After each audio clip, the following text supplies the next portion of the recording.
Bonjour à tous. Dans la partie 1, vous avez pu voir toutes les bases et tous les détails sur comment réaliser une traction. Donc si vous n'avez pas vu la vidéo, je vous invite à aller la regarder pour que vous puissiez mieux comprendre celle-ci. Cette vidéo s'adresse à ceux qui savent déjà faire une traction. Donc on va rentrer directement dans le vif du sujet et on va voir ensemble quelle méthode utiliser pour pouvoir augmenter votre nombre de tractions. Allez, c'est parti pour la première méthode. Celle-là, elle va toucher ceux qui savent faire entre 1 et 5 tractions. Vous faites de la force. Donc en musculation, quand on soulève une charge lourde et qu'on peut faire qu'entre 1 et 5 répétitions, on fait de la force. Donc pas besoin de vous lester. Vous, pour le moment, votre seul poids du corps suffit pour travailler votre force sur les tractions. Donc si vous êtes dans ce cas-là, ça va être très facile et très rapide pour vous de progresser. On va utiliser le même schéma qu'on a vu dans la première vidéo, à savoir commencer par faire 3 séries de 3 répétitions, donc 3 x 3.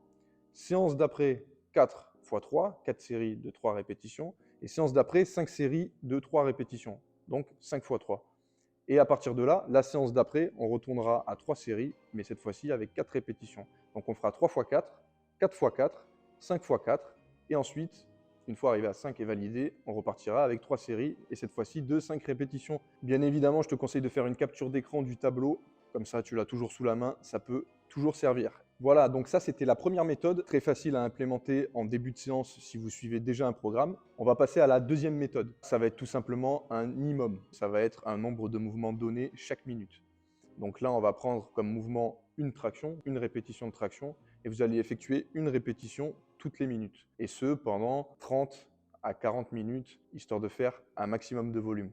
Ok, donc à la fin, ça vous donnera 30-40 tractions. Pour vous donner un ordre d'idée, les gens qui savent faire des tractions, en général, ils font des séries, pour la majorité des pratiquants, ils font du 4 x 10. Ok, donc là, vous aurez autant de volume que ces gens-là. Alors bien sûr, si vous possédez déjà un programme de sport et que 30 minutes, c'est trop long pour vous, et ben vous pouvez l'écourter. Donc vous faites un minimum de 10, 15 minutes, 20 minutes, comme vous le sentez, vous pouvez l'adapter. Et pareil, si une répétition est trop facile, parce que vous avez décidé d'écourter, par exemple, et bien vous pouvez faire 2 répétitions chaque minute. Mais si j'ai encore un conseil à vous donner, je préfère ne pas écourter cette méthode parce que le but de cette méthode, c'est de réaliser un volume de fou furieux. Du coup, si vous pouvez passer 50 minutes dessus, c'est encore mieux. Si vous commencez à vouloir faire 3 répétitions, je doute que si vous vous situez entre 1 à 5 répétitions, je doute que vous puissiez tenir la cadence pendant autant de temps. Commencez avec une répétition et après augmenter. Vaut mieux commencer plus bas que de commencer haut et de descendre, hein. Je peux vous assurer que si votre volume maximum augmente, votre nombre de répétitions va augmenter lui aussi. C'est évident. Maintenant, on va parler de ceux qui se situent entre 5 et 10 répétitions, sachant que en général, les méthodes que je vous donne sont plus ou moins adaptables selon votre niveau. Donc là, on va repartir pareil. C'est justement, je viens d'en parler, donc c'est le IMOM. Donc cette fois-ci, vous allez l'adapter pour vous, donc 3 répétitions par minute si vous en êtes capable. Il suffira juste de l'ajuster, donc 3, 4, 5 répétitions par minute. Deuxième méthode, j'en ai bouffé et vous en avez sûrement aussi bouffé. Les pyramides. On va faire une montée progressive. Donc on va commencer avec une répétition, ensuite 2 répétitions, 3 répétitions, 4 répétitions. Et là, donc dans l'exemple, on a un maximum à 5 répétitions. Donc à 5 répétitions, on est KO. Donc à partir de là, on va redescendre. Donc ça va faire 4 répétitions, 3 répétitions, 2 répétitions, 1 répétition. Enfin, vous avez compris. Là, le temps de repos aura peu d'importance. Là, le but, ça va être encore une fois d'accumuler du volume pour vous. Peu importe le temps que vous allez vous reposer, en général, vous allez être très proche de l'échec à chaque fois. Alors évidemment, si vous comptez bien, niveau volume, on est loin de l'IMOM. Donc avec une série de pyramides, donc une montée, une redescente, ça fait une série. On en est loin. Si vous comptez 1, plus 2, plus 3, plus 4, plus 5, plus 4, plus 3, plus 2, plus 1, on est à 25 de tête, hein. Putain, je suis une machine de guerre. Vous allez pouvoir faire 2 à 3 séries selon le feeling. Après, ça dépend encore une fois si vous avez une séance de prévu derrière. Mais si vous voulez augmenter votre nombre de tractions pour des tests physiques, ben là, votre programme d'hypertrophie, c'est poubelle, quoi. C'est poubelle directement et vous vous concentrez que sur les tractions. Vous faites que des tractions. Vu qu'on se fie au volume pour calculer notre progression, il faudra absolument noter, bien sûr, ton nombre de tractions maximum par séance. Pendant ta séance, à chaque série, tu notes, par exemple là, hop, j'ai fait 8 tractions, poum, je mets 8 tractions, tu vois. 8 plus 8 plus 8. Donc à la fin, par exemple, imaginons, tu as fait 61 tractions dans la séance. Séance d'après, si tu fais 59, c'est nul. Donc en soi, il faudra que tu sois à minimum 60, 61, tu vois. Au moins une de plus. Troisième méthode, ça va être les séries dégressives. Donc qu'est-ce que c'est une dégressive? Pour ceux qui ne savent pas, c'est en gros, on commence en musculation. On commence avec une certaine charge, on effectue le maximum de répétitions avec cette charge et on réduit la charge et on effectue encore le maximum de répétitions avec cette charge. Ici, on va l'adapter pour les tractions en pronation. Vous allez faire, par exemple, votre maximum est à 6, donc vous faites vos 6 répétitions, on passe à l'élastique et on fait le maximum de répétitions à l'élastique. On se repose et on recommence. Alors par contre, élastique, mais pas d'élastique qui vous enlève 50 kg, les gars. Ok? Donc 15 kg, c'est la limite. Vous avez compris, donc les séries dégressives, c'est ça. Donc 6 reps poids de corps, 6 reps élastique, repos, et on recommence.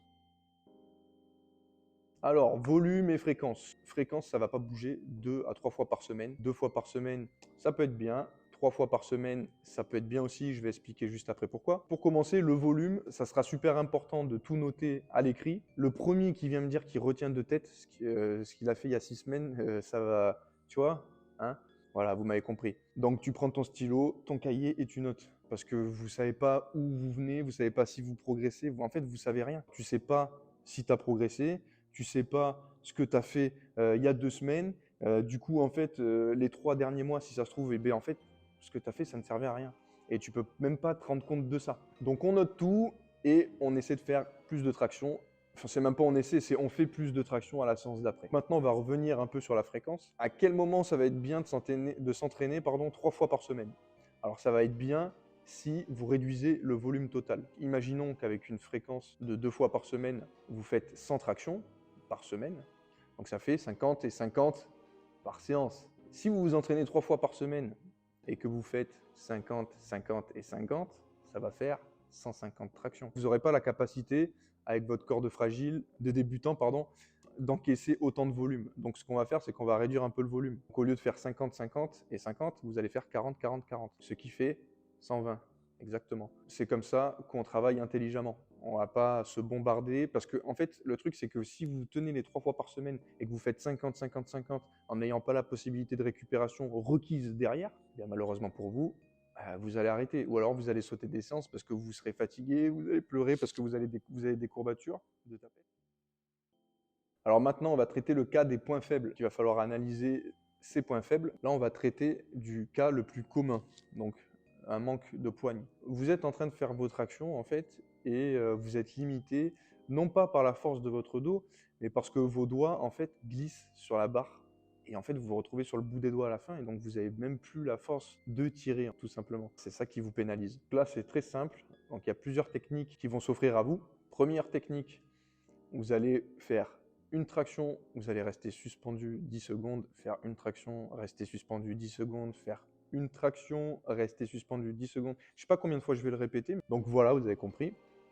Ensuite, deuxième méthode, là ça va être du grip pur et dur, donc comme on a vu sur la première vidéo. Donc là vous restez suspendu à la barre jusqu'à l'échec. Ensuite, deuxième cas, tu es en haut du mouvement, tu arrives à la moitié du mouvement et à partir de ce moment-là, et pourtant tu es encore bien serré à la barre, tu vois. Et ça, les muscles du dos ne répondent plus, tu vois, genre 404, Windows Error et compagnie. Là, on va travailler avec l'isométrie. Même si tu manques de poigne, donc comme on vient de voir, l'isométrie, ça va être carré aussi. Hein. L'isométrie, qu'est-ce que c'est? Donc c'est tenir une position donnée en restant immobile, en étant isométrique. Donc là, je suis en isométrie, je bouge pas. Non, sérieusement, l'isométrie, donc sur la traction, on va prendre le moment le plus dur pour faire de l'isométrie. Donc quand tu es en haut de la barre, ce que je te conseille de faire, donc ça c'est à implémenter à toutes les séries de traction que tu vas faire. Tout simplement, une fois que tu as terminé, enfin c'est ta dernière rep, tu sais que si tu redescends, tu ne remonteras plus. Tu restes bien en haut, tu restes 5 à 10 secondes. Une fois après les 10 secondes, tu relâches tout doucement. Ben ça va vraiment être cool pour gagner en force et augmenter ton nombre de reps par la même occasion. Donc là, on va parler de l'isométrie, des tractions isométriques.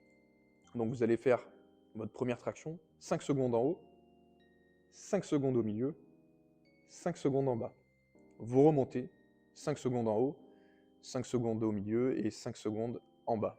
Vous pouvez le faire avec 10 secondes, mais vous allez faire moins de reps. Donc là, le but, ça va être de renforcer la position précise. Donc par exemple, vous êtes faible dans la partie haute du mouvement, comme on a vu. Donc là, bombardez l'isométrie à ce moment-là. Mais je vous conseille de faire et en haut et au milieu. C'est les deux parties des tractions dans lesquelles la majorité des pratiquants souffrent et ont du mal. Oh! Tu pensais t'en tirer comme ça? Mais en fait, il y a du travail de renforcement à faire. Traction australienne, le grip, tout ce qu'on a vu là dans la première vidéo, le gainage et tout là, mais vous êtes des malades d'enlever ça Non, en mais fait. ça va pas, Vous mon êtes des garçon. malades. Ça y est, vous savez faire une traction, hop, mais vous êtes des ouf ou quoi? Vous rigolez ou quoi?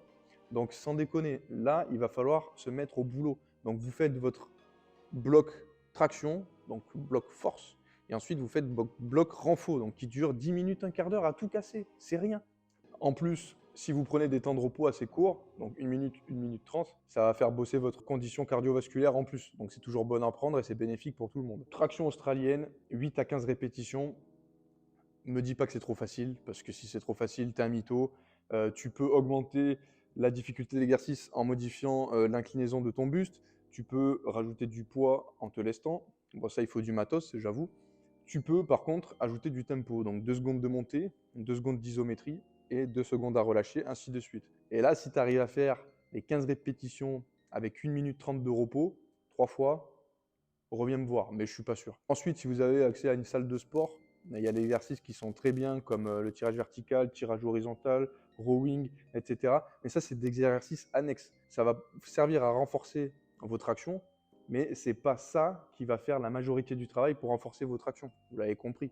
Les tractions elles-mêmes sont la majorité du travail. Donc ça, c'est juste du renfort derrière. Et c'est pas pour autant qu'il faut le sauter. Donc il faut le faire sérieusement, mais il faut s'appliquer.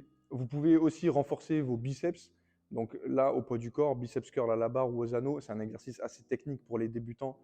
Donc on préférera vous donner une paire d'haltères ou une barre pour renforcer vos biceps. Ça sera beaucoup plus facile pour vous. Ensuite, tous les exercices de gainage qui vont vous aider à avoir un gainage correct. Ensuite, il y aura le travail de la poigne. Donc le grip, ça, il faut continuer à le travailler évidemment parce que la majorité des gens ne le travaillent pas tout simplement. Donc est-ce que vous avez déjà vu dans une salle de sport quelqu'un rester suspendu à la barre 2 minutes?